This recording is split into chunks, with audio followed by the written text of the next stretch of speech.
Esta noche queremos continuar estudiando el libro de Apocalipsis y nos encontramos en el capítulo 7. Capítulo 7, un sermón que hemos titulado Destinados para Gloria y Salvación. Terminar con esta nota de canción, Reinaremos junto a Él, nos introduce perfectamente a lo que vamos a considerar en esta noche. Nosotros venimos, obviamente, del capítulo 6. Y en ese capítulo estudiábamos cómo los sellos del libro que tomó el Cordero en el capítulo 5 fueron o empezaron a ser abiertos. Y veíamos en el capítulo 6 los primeros 6 de los sellos. El séptimo sello no es abierto, sin embargo, hasta que lleguemos al capítulo 8. De manera que lo que encontramos en el capítulo 7 es una especie de intermedio entre el sexto y el séptimo sello del libro de Apocalipsis. Y algo similar incluso va a ocurrir con respecto a las trompetas más adelante en los capítulos 10 y 11. Y nuestro estudio en el capítulo 6 concluyó con el juicio de Dios sobre los que no habían sido lavados por la sangre del Cordero. Una escena verdaderamente sensible. Y el capítulo 7 viene a ser un contraste fuerte. Y me gustaría leer el final del capítulo 6 al comenzar nuestro estudio. En Apocalipsis 6:12 dice: vi cuando el Cordero abrió el sexto sello y hubo un gran terremoto. Y el sol se puso negro como cilicio hecho de cerda, y la luna toda se volvió como sangre, y las estrellas del cielo cayeron a la tierra, como la higuera deja caer sus higos verdes al ser sacudida por un fuerte viento. Y el cielo desapareció como un pergamino que se enrolla, y todo monte e isla fueron removidos de su lugar. Y los reyes de la tierra y los grandes, los comandantes, los ricos, los poderosos y todo siervo y todo libre se escondieron en las cuevas y entre las peñas de los montes y decían a los montes y a las peñas: caed sobre nosotros y escondednos de la presencia del que está sentado en el trono y de la ira del Cordero, porque ha llegado el gran día de la ira de ellos. ¿Y quién podrá sostenerse? De manera que este es el destino de los enemigos de nuestro Señor Jesucristo. Pero ahora en el capítulo 7 nosotros vemos al pueblo de Dios con un destino completamente diferente. Nosotros queremos ver dos cosas esta noche. En los versículos del 1 al 8 nosotros queremos ver los redimidos y el sello de la salvación. Y luego de los versículos 9 al 17, los redimidos y su destino de salvación.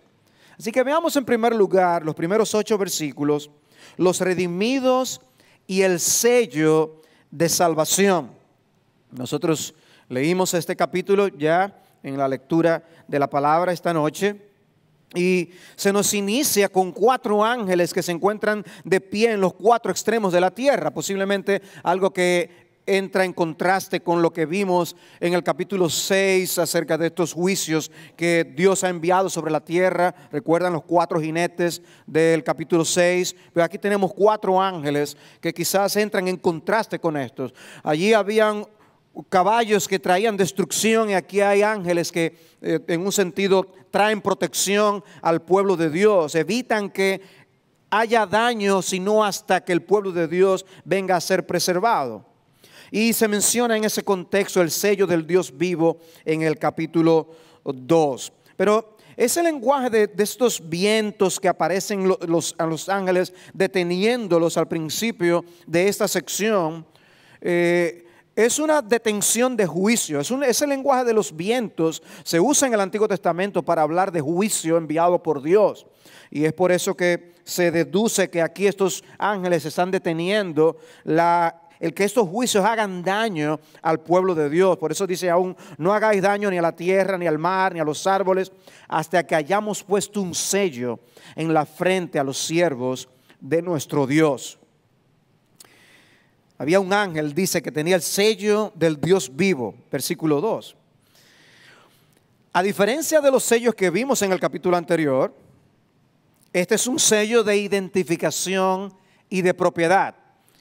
El libro el libro o el rollo que tenía los sellos que se fueron desatados en el capítulo 6, esos sellos son diferentes en ese sentido al propósito que tiene este sello que tiene este ángel y con el que se marca al pueblo de Dios. Aquel era para asegurar que nadie pueda violar el contenido de este libro, para que solamente la persona con autoridad pudiera abrir ese contenido que vimos que es nuestro Señor Jesucristo. Pero este sello es un sello que marca propiedad y es un sello que garantiza protección a aquel que tenga este sello.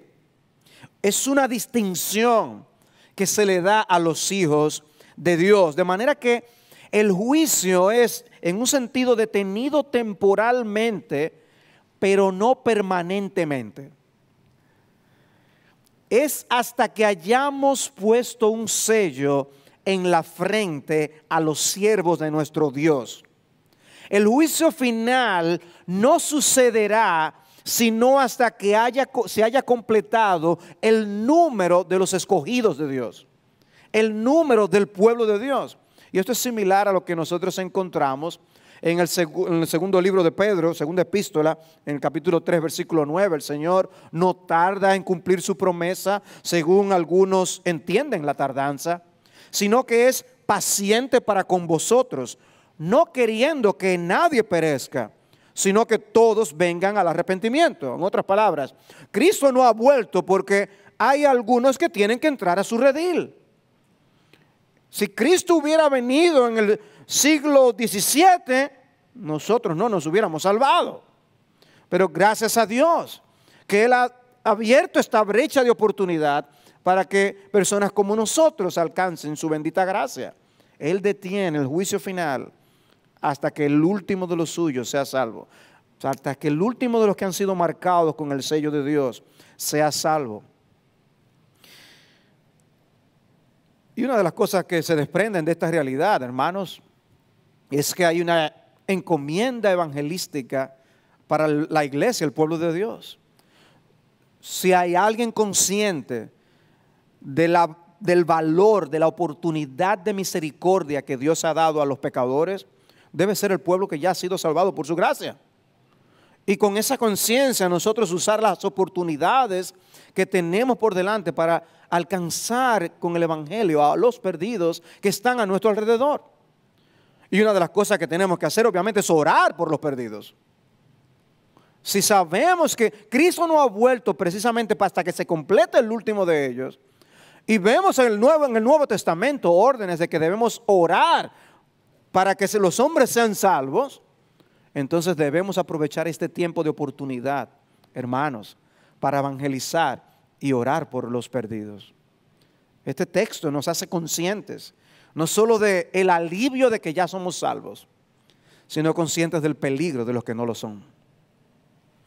El sello es evidentemente un sello de salvación, protección y seguridad.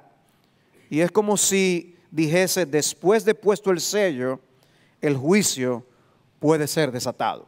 Como si estuviera diciendo eso. Y este sello se vuelve a mencionar más adelante en el capítulo 9, cuando se toca la quinta trompeta y salen las langostas a destruir, pero reciben una orden estas langostas. Dice en Apocalipsis 9:4, se les dijo que no dañaran la hierba de la tierra, ni ninguna cosa verde, ni ningún árbol, sino solo a los hombres que no tienen el sello de Dios en la frente. O sea que es un sello de protección. Por eso les decía que esta sección está hablando de la salvación de los que han sido sellados por Dios. Nosotros tenemos la marca de Dios que nos protege. Y como ya hemos visto a lo largo del libro de Apocalipsis, muchas de sus figuras son tomadas de la literatura profética del Antiguo Testamento. Y esta figura del sello no es una excepción. En Ezequiel 9 se mencionan verdugos destructores que serían enviados a juzgar. Y dice Ezequiel 9:4, y el Señor le dijo: pasa por en medio de la ciudad, por medio de Jerusalén, y pon una señal en la frente de los hombres que gimen y se lamentan por todas las abominaciones que se cometen en medio de ella. Pero a los otros dijo, y yo lo oí: pasad por la ciudad en pos de él y herid. No tenga piedad vuestro ojo, no perdonéis. El juicio emitido por Dios, pero la protección a aquellos que tienen el sello de Dios. ¿Quiénes son estos sellados? El sello no es puesto para marcar a los que ya fueron librados, sino a los que serán librados. Porque el juicio se detiene hasta que todos tengan el sello. Una vez colocado el sello sobre la frente, significa que ya están destinados para ser protegidos y salvados. Tienen el sello, el juicio lo es pues, pero ya están preparados. Ya puede llegar el día del juicio. Como cantábamos, de que podemos ya aparecer ante el juicio de Dios, pero estamos vestidos con la justicia que nos permitirá salir libres de ese juicio. Es algo así como lo que ocurrió con los judíos cuando fueron sacados de la esclavitud en Egipto. Ellos fueron protegidos de esa plaga de la muerte de los primogénitos. ¿Recuerdan el pasaje? Donde los hogares marcados con la sangre de cordero en los postes y en los dinteles fueron pasados por alto. De forma que ellos no murieron, no perecieron los primogénitos en esos hogares. Ahora, eso no significa, hermanos, que estos hermanos que estaban escuchando estas promesas, esta historia narrada por Juan, esta carta narrada por Juan, no iban a padecer persecución, sufrimientos, aflicciones en su paso por este mundo. Ya hemos señalado en nuestros estudios que sí será así. Pasaremos por aflicción, por tribulación. Veremos en este mismo capítulo que la promesa de Dios no es ausencia de problemas y tribulación. La promesa de Dios es salvación final. Y llegamos a los 144,000. Yo sé que algunos estaban esperando llegar ahí. Y al listado de 12,000 por cada tribu. Hay algo en la lista, en el pasaje que leímos, que se le puede pasar al lector superficial. Y es el hecho de que no se menciona la tribu de Dan, por ejemplo. ¿Por qué? Quizás por su rol en conducir al pueblo de Dios a la apostasía. En lugar de referirse a las tribus de Efraín y Manasés, como ocurre normalmente en el Antiguo Testamento, lo que se hace es que se habla de la tribu de José y la de Manasés. Es extraño. Eso es algo diferente. Coincidencialmente, nosotros sabemos que los becerros de oro de Jeroboam fueron levantados precisamente donde estaban las tribus de Dan y de Efraín, que son los que no se mencionan. Un dato curioso. Cuando uno compara la lista de los hijos de Israel en Génesis capítulo 35 con la lista de las tribus en Apocalipsis, podemos observar algunas cosas. Entre ellas el hecho de que Judá es movido a la primera posición. Judá no es el primogénito, pero Judá es colocado en la primera posición, posiblemente para destacar el hecho de que de esa tribu fue que vino el Mesías. Pero también nosotros podemos observar el hecho de que son los hijos de las concubinas de Jacob las que son colocadas en las posiciones superiores de esta lista. No los hijos de las amadas por Jacob o de las mujeres, esposas de Jacob. Quizás una manera de sugerir la inclusión de los gentiles en el pueblo de Dios. Posiblemente. No lo digo con dogmatismo, pero es posiblemente una señal de esto, porque nosotros vemos de eso tanto en el Antiguo como en el Nuevo Testamento. Como en las genealogías, por ejemplo, se utiliza la inclusión de nombres para precisamente destacar que gente indigna forma parte del pueblo de Dios. ¿Y qué en cuanto a los 144,000 sellados? Bueno, es un número simbólico. No solamente Apocalipsis es en sí mismo un libro lleno de contenido simbólico, sino que los números son usados de manera particular en la literatura profética como algo simbólico. El número 12 es significativo en esa literatura apocalíptica y podemos pensar en las 12 tribus de Israel por un lado, que ya se acaban de mencionar, y podemos pensar en los 12 apóstoles también por otro lado. ¿Saben cuánto da 12 por 12? 144. 1000 es otro número simbólico importante en las Escrituras. Habla de magnitud y habla de plenitud. Y de manera que, ¿qué pudiera estarse sugiriendo con 144,000 sellados? Bueno, posiblemente que todo el que debía estar incluido está dentro y que ninguno se quedará fuera. Dios sabe cuántos son, por eso puede dar un número. Y Dios sabe quiénes son, porque Él conoce sus ovejas. Pero como les digo, esto es simbólico. No es que solamente 144,000 se salvarán, como una vez dijeron los testigos de Jehová. Y luego desarrollaron después otra teoría. Ya dijeron, no, esos fueron los que fueron salvados hasta el 1950 y tanto. Y a partir de ahí entonces ya son los que aparecen en la segunda escena del capítulo 7, los que aquella multitud que no se puede contar. Había que buscar una manera de solucionar el problema. Pero no, hay obviamente un énfasis, un propósito en identificar al pueblo de Dios como aquellos que han sido sellados, apartados, marcados, asegurados por Dios. En el capítulo 14 son mencionados nuevamente. Dice Apocalipsis 14:1, miré y aquí que el Cordero estaba de pie sobre el monte Sión y con él 144,000 que tenían el nombre de él y el nombre de su padre escrito en la frente. Capítulo 14, versículo 3, y cantaban un cántico nuevo delante del trono y delante de los 4 seres vivientes y de los ancianos. Y nadie podía aprender el cántico sino los 144,000 que habían sido rescatados de la tierra. O como dice la Reina Valera, redimidos de la tierra. De manera que es una referencia a todos los redimidos del Señor. En el capítulo 7 dice que tenían el sello de Dios. Y en el capítulo 14 dice que tenían el nombre del Padre y del Cordero en sus frentes. Esa imagen de los 144,000 sellados me hace reflexionar en otro texto del Nuevo Testamento. Y es Romanos capítulo 8, versículos 29 y 30. Porque a los que de antemano conoció, también los predestinó a ser hechos conforme a la imagen de su Hijo, para que Él sea el primogénito entre muchos hermanos. Y a los que predestinó, a esos también llamó. Y a los que llamó, a esos también justificó. Y a los que justificó, a esos también glorificó. Destinados a gloria y salvación. Marcados, apartados, señalados por Dios, predestinados por Dios para ello. Es un grupo específico, por eso el énfasis del número, pero ninguno se perderá. Todo el que fue predestinado por Dios será glorificado. Y por eso aún lo dice en pasado, como si ya fuera un hecho. Es imposible que el plan de Dios sea frustrado. Todos los suyos se salvarán.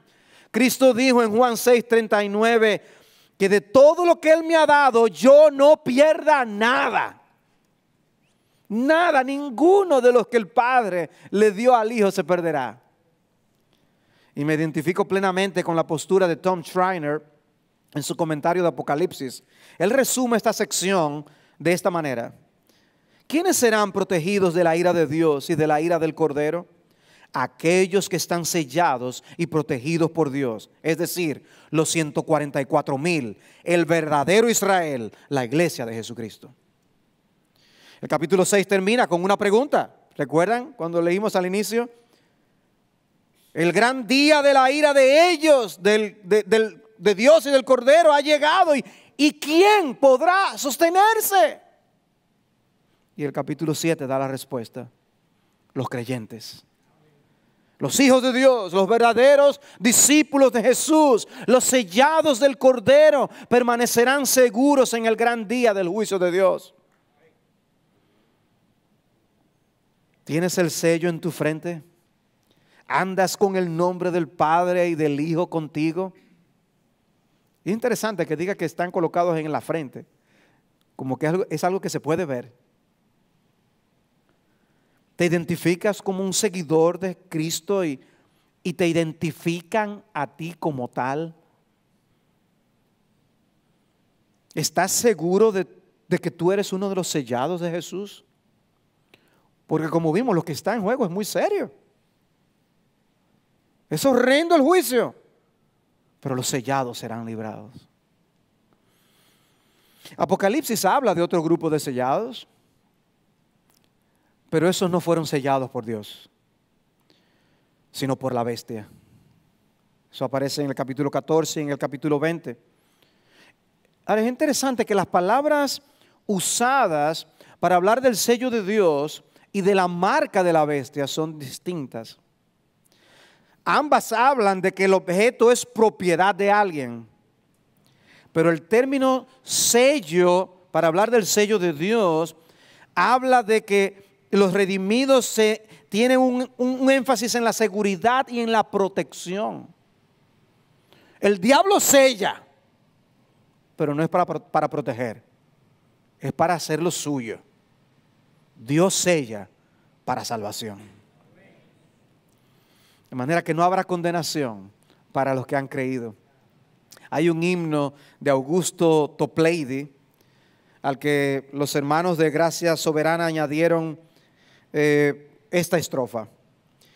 De las palmas de tus manos la eternidad no borrará mi nombre, permanecerá impreso en tu corazón con marcas de gracia imborrable. Sí, yo perseveraré hasta el fin, hasta postrarme ante tu trono, por siempre y para siempre seguro, deudor únicamente a tu misericordia. Pero hay una línea de las palabras originales de Toplady que también valen la pena mencionar aquí. Y es una línea en la que él dice que en el cielo nosotros seremos más felices, pero no más seguros. En el cielo nosotros seremos más felices de lo que somos ahora. Pero amados hermanos, ahora mismo nosotros no estaremos más seguros en el cielo que lo que ahora somos. Nada en lo absoluto nos podrá separar del amor de Cristo.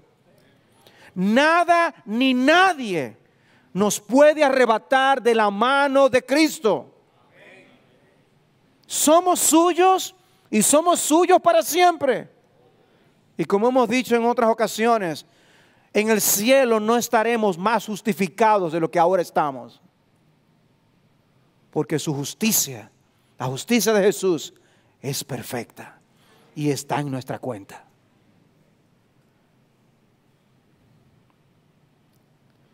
¿Qué marca llevas en tu frente? ¿Qué te distingue? ¿Qué dice tu estilo de vida acerca de tu identidad? ¿Qué dice lo que tú eres en secreto acerca de ti? Lo que tú eres en secreto acerca de ti. Porque a la larga es lo que eres delante de Dios, lo que valdrá en el día del juicio. Los redimidos y el sello de Dios. Pero veamos ahora los redimidos y su destino de salvación. En la sección que está en los versículos 9 al 17. 9 al 17. En la sección anterior, Juan nos dio un vistazo de la iglesia militante en la tierra. Y aquí ahora nosotros tenemos un vistazo de la iglesia triunfante en el cielo.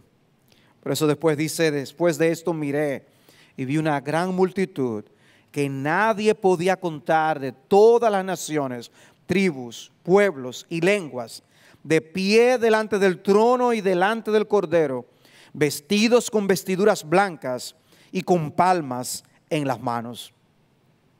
En esta sección nos topamos inmediatamente con esa mención de esa gran multitud que nadie podía contar. ¿Quiénes son? Y yo creo que se está refiriendo al mismo grupo de los 144,000 sellados. La primera imagen destaca el hecho de que es un grupo definido y particular, los redimidos, los escogidos de Dios. Y creyeron cuantos estaban ordenados para vida eterna, dice Hechos 13:48. Eso es un número específico, determinado por Dios. La segunda imagen en esta sección enfatiza la gran extensión del grupo de los redimidos del Cordero, tanto que abarca los diferentes grupos étnicos de la tierra. Y no es la primera vez que nos encontramos en el libro de Apocalipsis con que un mismo objeto se describe de dos formas diferentes, en el mismo contexto. Por ejemplo, cuando estudiamos el capítulo 5, nosotros vimos que se comenzó a hablar acerca de la figura de un león. Y luego ese mismo león se habla como si fuera un cordero. Es el mismo ser, es nuestro Señor. Bueno, aquí, para hablar del pueblo de Dios, se usan dos figuras también. Los 144,000 sellados. Este grupo específico, definido, escogido por Dios. Y esta gran multitud que nadie puede contar, de toda tribu, lengua y nación, de todas las edades. El mismo grupo, en el mismo contexto.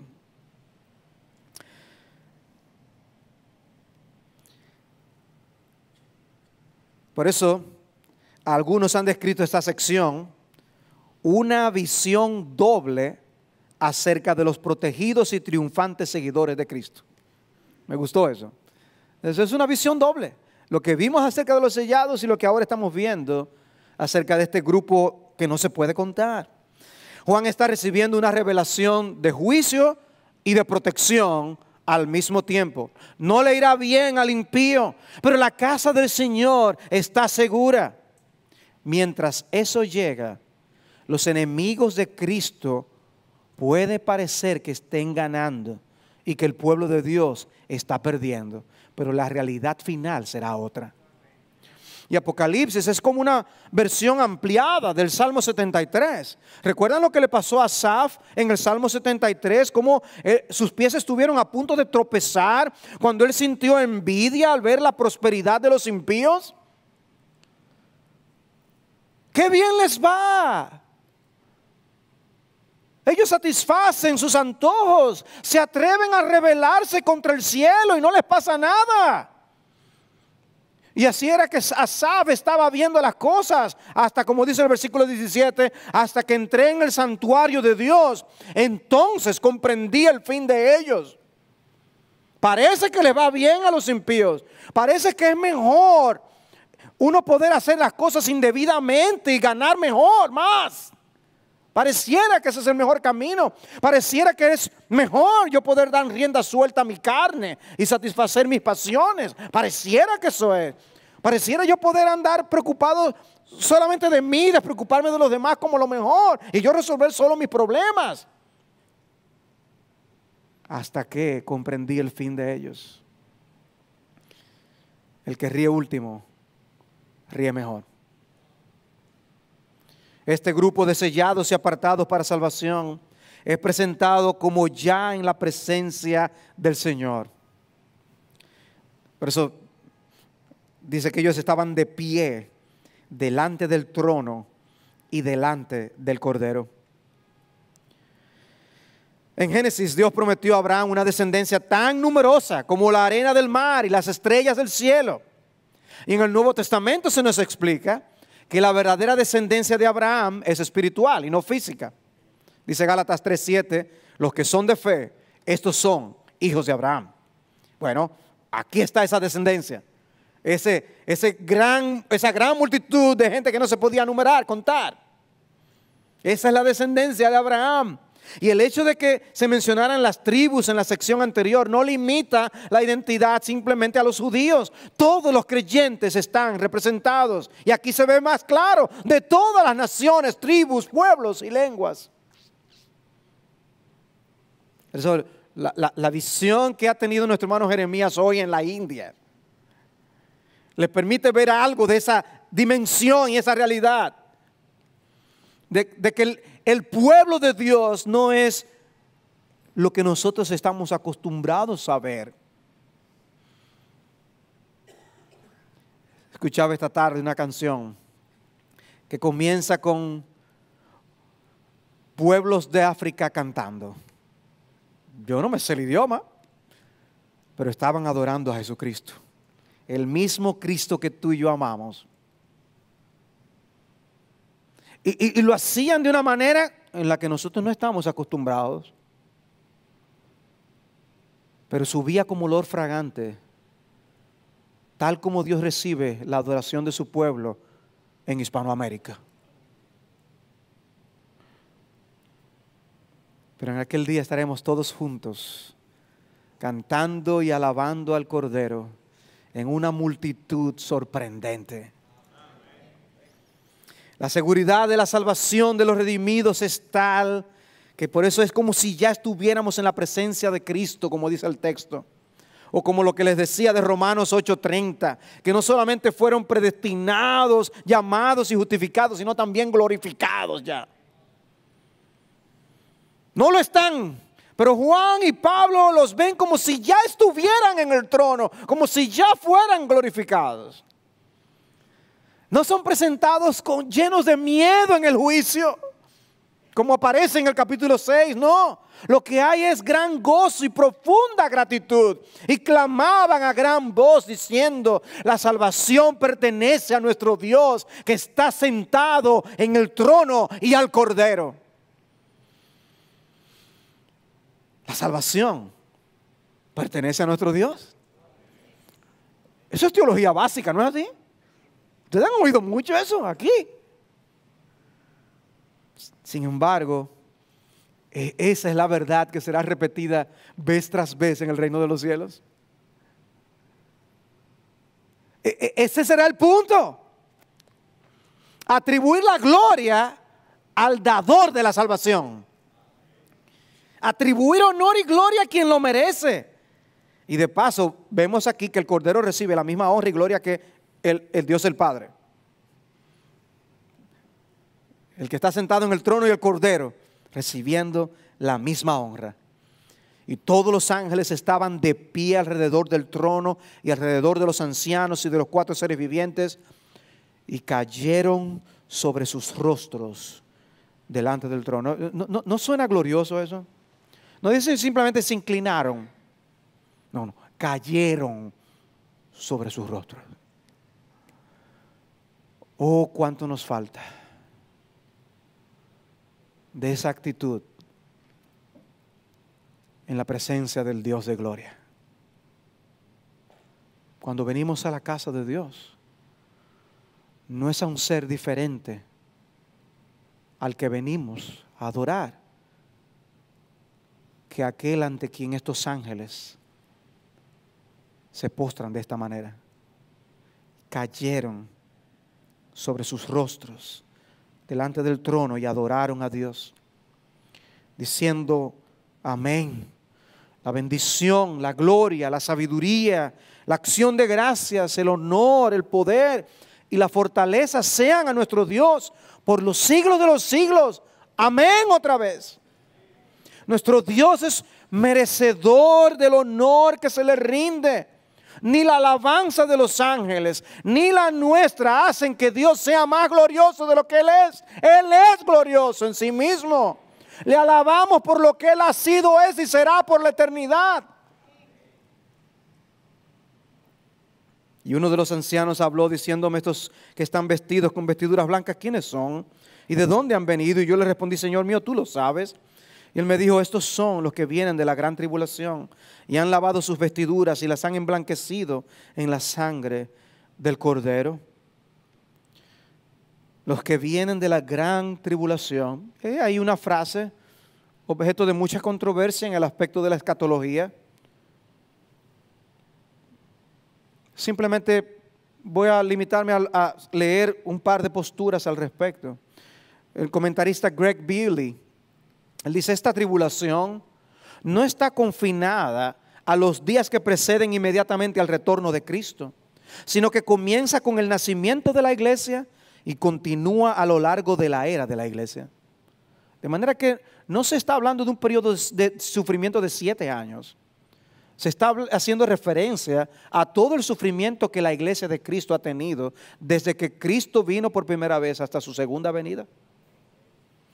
Y cito una vez más a Thomas Schreiner. Tom Schreiner fue entrevistado a raíz precisamente de la publicación de su libro sobre Apocalipsis. Y le hicieron la pregunta de esto de la gran tribulación. Y Schreiner respondió: entiendo por la gran tribulación los 3 años y medio, los 1260 días y los 42 meses, todos como describiendo el mismo periodo. Y entiendo esos números como simbólicos de todo el periodo desde la resurrección de Cristo hasta su segunda venida. Sostengo que estamos ahora en la gran tribulación desde la resurrección de Jesús. Desde luego, muchos intérpretes están en desacuerdo con ello, los respeto. Pero hay algo fascinante que debo decir. Si estoy en lo cierto, no se trata tan solo de un poco de información curiosa acerca de unos pocos años de historia que todavía no han sucedido, sino que Apocalipsis está hablando acerca de las vidas que llevamos hoy en realidad. O sea, le está diciendo, en otras palabras, Apocalipsis no es un libro que se refiere a los años justo antes de que Cristo vuelva nada más.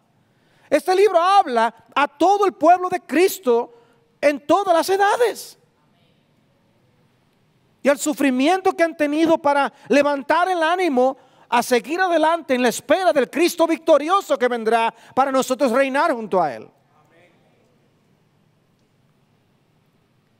Como les decía, el sello no significa que no pasaremos por aflicciones y tribulaciones, pero sí seremos librados del juicio de Dios y de la condenación eterna.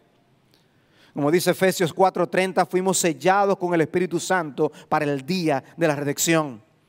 O como Pablo dice en 2 Timoteo 2:19, no obstante el sólido fundamento de Dios permanece firme teniendo este sello: el Señor conoce a los que son suyos. Es firme, es seguro. ¿Recuerdan las palabras del Señor refiriéndose al día del juicio?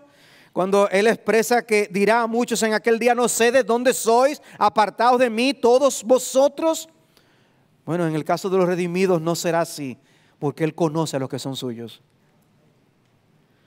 El capítulo 6 entonces nos habla de los que no escaparán del juicio de Dios, de la ira del Cordero. El capítulo 7 nos habla de los redimidos de ese juicio y de esa ira. La reacción es de esperar.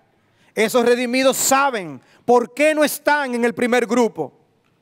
Están muy conscientes de que la diferencia no estuvo en ellos, sino en Él, en la gracia de Dios. Porque, hermanos, somos tan merecedores de juicio y de condenación como los que aparecen al final de Apocalipsis capítulo 6. Pero Dios, que es rico en misericordia, por causa del gran amor con que nos amó, aun cuando estábamos muertos en nuestros delitos, nos dio vida juntamente con Cristo. Por gracia habéis sido salvados. Eso es algo para recordar y recordar y recordar. ¿Saben dónde está la diferencia según el texto en Apocalipsis 7? El texto dice en el versículo 14: han lavado sus vestiduras y las han emblanquecido en la sangre del Cordero. Por eso están delante del trono de Dios.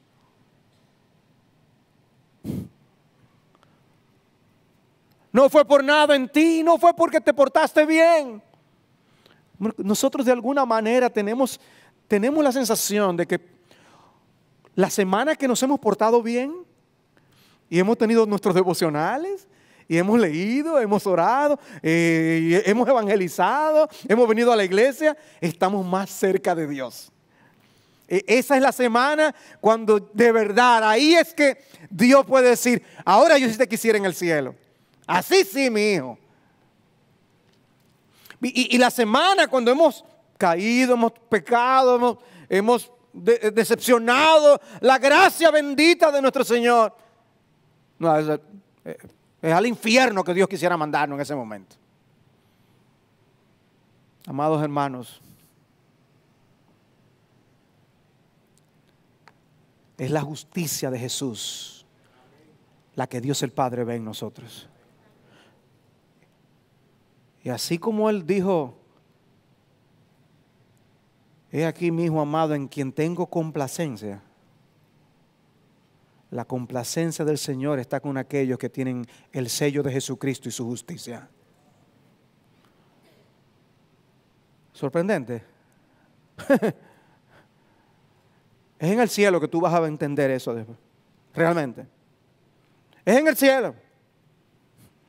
Aquí nosotros recibimos un poco de información. Hay un himno de Isaac Watts que dice que cuando Jesús murió por nuestros pecados, Él solo ocultó sus glorias y se escondió en las tinieblas. Y dice, así esconda yo mi rostro avergonzado cuando aparezca su cruz. Disuelve mi corazón en gratitud y derrite mis ojos en lágrimas. Alguien escribió una vez, no sé si lo hizo, dijo que le estaba contando un sueño que tuvo. No sé si lo tuvo en realidad o si lo hizo a la manera de John Bunyan cuando escribió El progreso del peregrino. Pero luego lo escribió en un artículo y lo publicó y que dice lo siguiente. Es largo, les advierto. O más largo de lo común cuando yo cito algo. Dice que él estaba en una habitación. No tenía características distintivas, excepto que había una pared cubierta con pequeños archivos de esos tarjeteros, de esos archiveros. Dice, estaba lleno de archivos de esas tarjetas. Eran como de las bibliotecas que enumeran los títulos por autor o en materia en orden alfabética. Pero estos archivos que se extendían desde el piso hasta el techo y aparentemente interminables en ambas direcciones, tenían encabezados muy diferentes. Cuando me acerqué a la pared de archivos, el primero en captar mi atención fue uno que decía, chicas que me han gustado. Lo abrí y comencé a hojear las tarjetas. Rápidamente las cerré, sorprendido al darme cuenta de que reconocía los nombres escritos en cada una. Y luego, sin que me lo dijeran, ya sabía exactamente dónde yo estaba. Esta habitación, con sus pequeños archivos, era un sistema de catálogo sobre mi vida. Aquí se escribieron en detalle los pensamientos y acciones de cada momento, grandes y pequeños. Una sensación de asombro y curiosidad, al igual que de horror, se agitó dentro de mí. Comencé a abrir archivos al azar y explorar su contenido. Algunos trajeron alegría y dulces recuerdos, otros un sentimiento de vergüenza y arrepentimiento tan intenso que miraba por encima del hombro para ver si alguien me estaba observando. Un archivo llamado amigos estaba al lado de uno marcado como amigos que he traicionado. Los títulos iban desde lo mundano hasta lo completamente extraño. Libros que he leído, mentiras que he dicho, consuelo que he brindado, chistes de los que me he reído. Algunos eran casi hilarantes en su precisión, cosas que le he gritado a mi hermano. Otras eran cosas de las que no podía reírme, cosas que he hecho en mi ira, cosas que he murmurado en forma de murmullo a mis padres. Había muchas más cartas de las que esperaba, a veces menos de las que esperaba. Estaba abrumado por el gran volumen de la vida que había vivido. ¿Podría ser posible que tuviera tiempo en mi breve vida para escribir cada uno de estos miles o incluso millones de tarjetas? Pero cada carta confirmaba la verdad. Cada una fue escrita con mi propia letra, cada una con mi propia firma. Cuando saqué el archivo marcado como canciones que he escuchado, me di cuenta de que los archivos crecían hasta contener su contenido. Las tarjetas estaban empaquetadas apretadamente y sin embargo, después de 2 o 3 yardas, no había encontrado el final del archivo. Lo cerré avergonzado, no tanto por la calidad de la música que escuchaba, sino más por la vasta cantidad de tiempo que yo sabía que el archivo representaba. Cuando llegué a un archivo marcado pensamientos lujuriosos, sentí un escalofrío que recorría mi cuerpo. Saqué el archivo solo 1 pulgada. No estaba dispuesto a probar su tamaño y saqué una tarjeta. Me estremecí por su contenido, me sentí enfermo al pensar que tal momento había sido grabado. Una furia casi animal prorrumpió en mí, un pensamiento dominó mi mente. Nadie debe ver estas tarjetas, nadie debe ver esta habitación, tengo que destruirlos. En un frenesí de mente saqué el archivo, su tamaño no importaba ahora, tuve que vaciarlo y quemar las cartas, pero cuando lo tomé de un extremo y comencé a golpearlo en el suelo, no pudo salir ni una sola carta. Me desesperé y tomé una tarjeta solo para encontrarla tan fuerte como el acero cuando intenté romperla. Derrotado y totalmente indefenso, devolví el archivo a su ranura. Apoyando mi frente contra la pared, dejé escapar un largo suspiro de autocompasión y luego lo vi. El archivo tenía por título Gente con la que he compartido el Evangelio. La manija era más brillante que las que la rodeaban, más nueva, casi sin usar. Tiré de su asa y una pequeña caja de no más de 3 pulgadas de largo cayó en mis manos. Podía contar las cartas que contenía en una mano. Entonces vinieron lágrimas. Empecé a llorar. Sollozos tan profundos que el dolor comenzaba en mi estómago y me sacudía por completo. Caí de rodillas y lloré. Lloré de vergüenza, de la abrumadora vergüenza ante todo. Las filas de estantes de archivos se arremolinaban en mis ojos llenos de lágrimas. Nadie debe conocer jamás acerca de esta habitación. Debo cerrarla y esconder la llave. Entonces, mientras me secaba las lágrimas, lo vi. No, por favor, no a él. Cualquiera menos Jesús. Observé sin poder hacer nada cuando él comenzó a abrir los archivos y a leer las tarjetas. No podía soportar ver su reacción. En los momentos en que pude mirarle a la cara, vi un dolor más profundo que el mío. Parecía ir intuitivamente a las peores cajas. ¿Por qué tenía que leer cada una? Finalmente se volvió y me miró desde el otro lado de la habitación. Me miró con compasión en sus ojos, pero esta fue una pena que no me enojó. Bajé la cabeza, me tapé la cara con las manos y empecé a llorar de nuevo. Se acercó y puso su brazo alrededor de mí. Podría haber dicho tantas cosas, pero no dijo una palabra. Él solo lloró conmigo. Luego se levantó y caminó de regreso a la pared de los archivos. Comenzando por un extremo de la sala, sacó un archivo y uno por uno comenzó a firmar su nombre sobre el mío en cada tarjeta. ¡No! Grité corriendo hacia él. Todo lo que pude decir fue ¡no, no! Mientras intentaba quitarle la tarjeta. Su nombre no debía estar en estas tarjetas, pero ahí estaba, escrito en rojo tan fuerte, tan oscuro, tan vivo. El nombre de Jesús cubrió el mío. Fue escrito con su sangre. Con ternura tomó nuevamente la tarjeta de mis manos, sonrió y comenzó a firmar las cartas. No creo que alguien pueda entender cómo lo hizo tan rápido, pero al instante siguiente me parecía oírlo cerrar el último archivo y caminar de regreso a mi lado.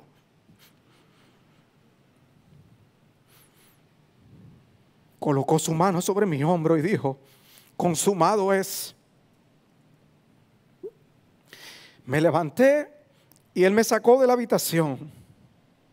No había cerradura en su puerta, porque todavía había tarjetas que escribir.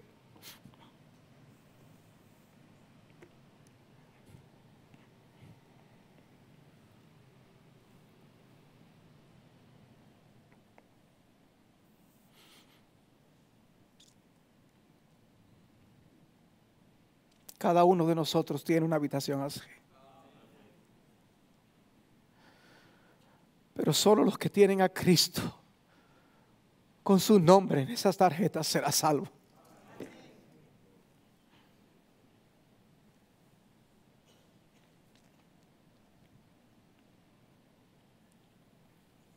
La frase final del versículo 15 es hermosa.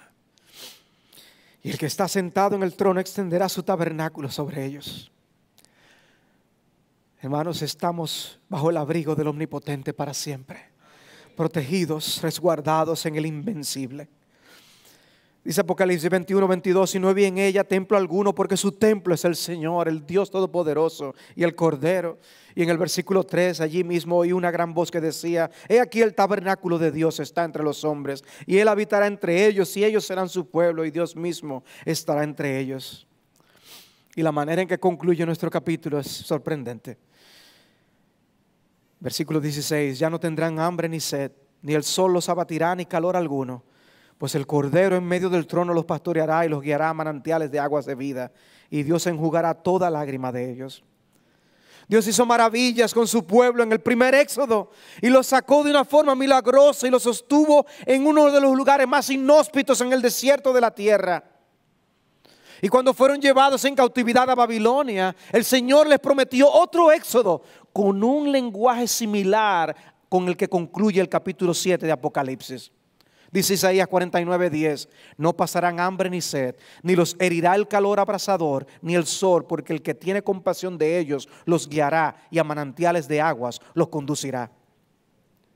Nuestro Dios Así como sacó a Israel de Egipto y lo llevó a través de un desierto, y así como lo sacó de Babilonia y dice los protegió del desierto, nuestro Dios nos sacará del desierto de este mundo y nos alojará en sus moradas, donde seremos cuidados y sostenidos por el buen pastor para siempre.